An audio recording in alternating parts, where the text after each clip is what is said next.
Welcome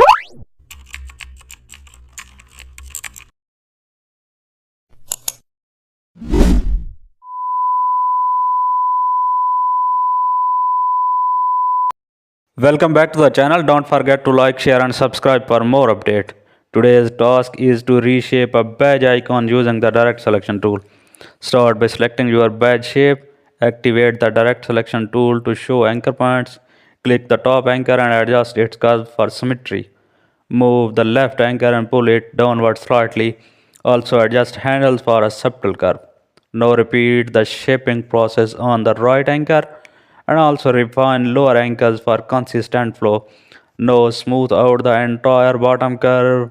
Adjust anchor position for perfect balance. Zoom in to refine smaller imperfections and also adjust each handle to control the curves. Review the whole badge for clean geometry. Apply final shape